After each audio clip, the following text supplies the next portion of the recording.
For 18 months, the best player in the Premier League didn't know if he had a job, no contract, no guarantee, no clarity. His club publicly admitted negotiations had stalled. His agent gave interviews. The uncertainty was total, and Mohamed Salah responded by producing the greatest season of his career at 32 years old. That is not a coincidence. That is a psychological case study that nobody in football wants to admit is happening. Because if it's true, if insecurity made him better, then everything football clubs believe about motivation, loyalty, and contract structures needs to be reconsidered. To understand what actually happened, you need to go back to 2022. Liverpool are dominant. Salah has just signed a new deal, record wages, security, recognition, everything he'd fought for.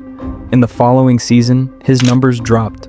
Goals per game, down. Assists, down. The directness that made defenders terrified of him, reduced. He was still excellent. He was no longer unstoppable.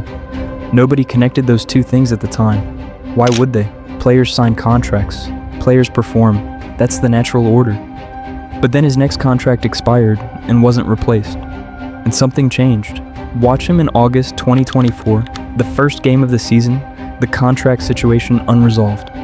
He receives the ball 25 yards from goal. There's a safe pass available. He doesn't take it. He drives at the defender, cuts inside, and scores with a precision that looked almost angry. That's the word, angry. A player with something to prove looks different from a player who has already proved it. And you can see it, if you know what you're looking for. The data is striking. In the 18 months preceding his contract renewal, Salah averaged 0.74 goal contributions per match. In the 18 months after his previous contract was signed, he averaged 0.51. That gap is not age. That gap is not injury. That gap is motive. University research into athlete performance under contractual uncertainty found a consistent pattern. Elite performers in individual metric sports, athletics, tennis, golf, show a measurable output increase in contract years. The mechanism is straightforward. When security disappears, the brain reactivates a threat response that had gone quiet. In plain language, comfort is the enemy of excellence. And Salah had gotten comfortable. But here's the complication. Because this story isn't clean, the same insecurity that sharpened him also damaged Liverpool. Klopp spent press conferences answering contract questions instead of tactical ones. Players in the dressing room watched their best player's future being debated in public. The distraction had a cost. And there's a specific match where you see both sides of this at once. Liverpool versus Manchester City, November 2024. Salah is electric. 2 goals, both from moments of individual brilliance that had nothing to do with the system around him. Man of the match.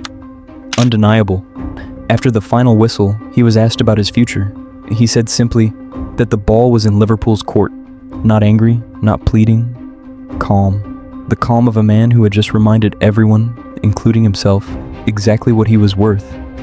That calmness is the real revelation here, because most players deteriorate under contract pressure. The fear of what comes next disrupts the focus needed to perform now. Salah reversed that completely. How? This is where the story becomes about more than football. Salah arrived at Liverpool in 2017 from Roma. At Chelsea before that, José Mourinho had decided he wasn't good enough and sent him out on loan. He was 22 years old, and a manager who had won everything told him he wasn't the answer. That rejection never fully left him. The people closest to him have said it quietly in interviews over the years. He carries it, not as bitterness, as fuel. So when Liverpool's silence on his contract felt, whether intentionally or not, like another version of that Chelsea rejection, something ancient in him switched back on. The brain doesn't distinguish between a Mourinho sending you on loan and a club failing to renew your deal. Both feel like the same message. You are replaceable. And for a player whose entire identity is built on being irreplaceable, that message is rocket fuel. Think about it this way. Roger Federer said the matches he remembered most weren't the ones he won comfortably. They were the ones where he was a set down and had to find something he didn't know he still had. The search itself was the performance. Salah spent 18 months searching. And in the searching, he found a version of himself that the comfortable years had buried. Now he's signed. The deal is done, security restored, and the question no Liverpool fan wants to sit with is already forming. Not whether Salah will perform, he will. He's a professional of the highest order. The question is whether the player who dismantled City in November, who drove at defenders with that specific fury, who played every match like it might be his last, whether that player needed the uncertainty to exist. Because football has never solved this problem. Give a player everything he deserves, and you risk taking away the reason he deserved it. In his final contract-free season, Salah finished with 29 goals and 18 assists. At 32, in his age, in a league that gets faster every year, Liverpool gave him the contract. The numbers made it inevitable. But somewhere in the fine print of that agreement, they may have also signed away the version of him they were actually trying to keep. The most dangerous player on the pitch is never the one who has everything to gain. It's always the one who has everything to lose.